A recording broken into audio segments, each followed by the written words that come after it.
Well, good morning, Cabinet. It's our second virtual meeting. It's Tuesday, March 24th, and it's great to see all of you. Can we get a thumbs up that we're all doing all right this morning? All right, thanks, Cabinet. It's important, I think, for us to check in on each other, both at the Cabinet level, but across the district and across our community. So let's start this morning with our North Shore Learns reporting in from each of our regional assistant superintendents. And Michael, why don't we hear from the East first? You need to unmute, Michael. Yep, I've got it. So yeah, just been checking with principals regularly myself and they are assuring me that they are continuing to check in with their staff to keep them engaged during this time. And as we mentioned, the staff members have come together and are reaching out to families to check on the students and their families to determine that they are have access to everything they may need during this time as well. Thanks, Michael. It's glad to hear the East is doing well. So Obadiah, how about the North? Much similar to what Michael said, their principals are very engaged with reaching out to their families and their staff and making sure they kind of continue that North Shore community as they kind of go through in an isolated way. Kathy Davis, principal of Ruby Bridges, met with about 65 fourth and fifth graders yesterday to talk mascot ideas, and she came away from that very invigorated and very excited. Are the lambs getting any traction, or? I won't comment publicly on that.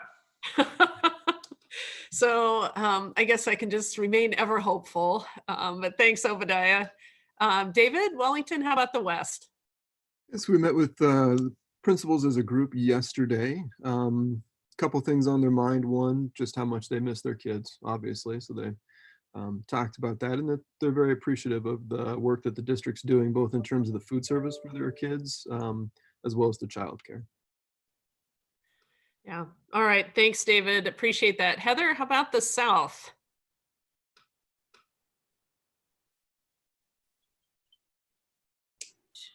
Sorry about that. Similar to all the other regions, just heard some really positive stories and comments that the principals had heard from their staff, just making that personal connection to a family, whether it was via Zoom or via a phone call or an email, but just the excitement of the kids being connected again to the learning environment and to their teachers is just a real positive thing.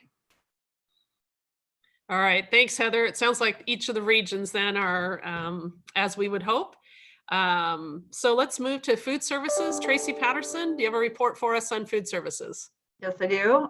As of this morning, there were 2,600 meals ordered.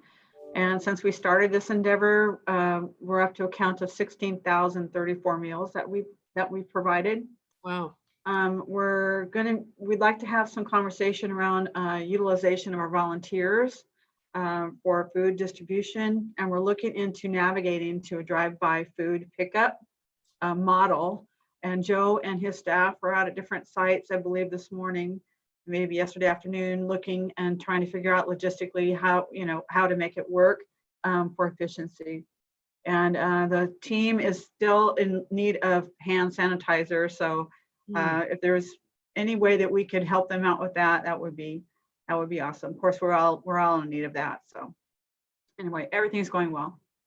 Thank you, Tracy. Dugan, just on the hand sanitizer topic, when our security folks and others went through e-prep sheds, was that an item that we kept in those, or?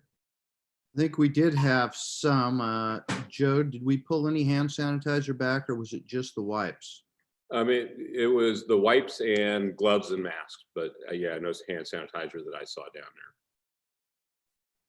Okay, so maybe when we are done with this meeting, you guys can connect with Tracy, and whatever we do have, maybe we can route towards our food service folks. So anything further, Tracy? No, that's it. Thank you. Okay, thanks. That's a lot of meals, 2,600 today. Yeah. So thanks for keeping us in the loop. Joe, what about transportation and operations? I'm still just working to support our daycare centers and the food delivery. So trying to work with them to improve that and increase the safety of all the people involved in those activities. Are our drivers staying safe and healthy, or are we Yeah, a lot of the personal protective equipment we got yesterday, the mask and the gloves, was for the drivers and the food service folks that were riding with them, delivering the food, to use those to protect themselves, to try and stay healthy. Yeah, thank you, Joe. Such heroic work at this time. Student support sites, Obadiah, a report, an update on childcare. With the kind of governor's changes last night, this created some different parameters for us to think through. Kathy's going to be meeting with our partners today to kind of go through the governor's expectations and then what we've gotten from King County Health. And so that may create some changes going forward. We're not quite sure yet. And then I'm meeting with the childcare team this afternoon to just kind of see what are the implications and what questions or ideas does it create for us. We are still running all 5 sites and still working in partnership with Evergreen Health and Everett Clinic to make sure that we're serving the needs of other hospital workers in our area as well. And we've got people now in our childcare from in district as well as people out of district who are in the healthcare industry. Yeah, there are a number of stories too. I know I was talking to colleagues down in Pierce County where we have some medical personnel whose spouses are deployed and they are desperate for childcare so that they can continue supporting, the healthcare needs. So I think every child that we're able to provide service for, it really helps a family, help more families. So pays it forward. So thanks, Obadiah. I appreciate yours and Kathy Davis's work on that. Student supports, Chris Bigelow. Anything new? Not much new. Principals, teachers, and parents are being very resourceful in finding isolation resources, and I will continue to vet them, as I see them, to make sure I determine their appropriateness. I have asked Alex, though, to give it its own section. There's a little confusion, I think, on the website. It's under SEL, and I need that singled out so parents and students can find it much easier. But that's really about it. Other than that, we're still just downloading materials as they come in. Yeah, it seems like there are different entities, including public television, that are working to provide supports during this really unusual time of unprecedented social distancing. Yeah. So Lisa, what about communications? Thank you, Chris. Nothing new here. We're continuing to support food services. I think today, with regards to volunteers, we're going to try and figure that out. I had some conversations with Juliana yesterday. We got the your message out yesterday evening, and that's pretty much it. Just working to support wherever we're needed in terms of communicating with the families. Thank you, Lisa, and I appreciate you guys getting the message out. I know folks were waiting for that last night, and I think having a board study session and a board meeting and the governor speaking on the same day, we're trying to get a message out. We wanted to make sure we had all the factors or all the pieces in place. I also look forward to tomorrow at 2:00 and communications. I know you'll be supporting my Zoom call with our high school seniors, the class of 2020, and our unique senior year, obviously. So technology, Alan, any updates? Just continuing to work on getting professional development in place for staff and online resources available for kids. Also working with a couple of different vendors to get the rostering so student accounts are in place for some of the free or expanded services that we're going to be rolling out. So we're keeping busy. All right, thanks, Alan. And then business continuity, Mike Bailey, where are we with business continuity? So obviously we're now deep into business continuity with everybody working remotely. In fact, we're coordinating with Dugan is managing the access to the buildings.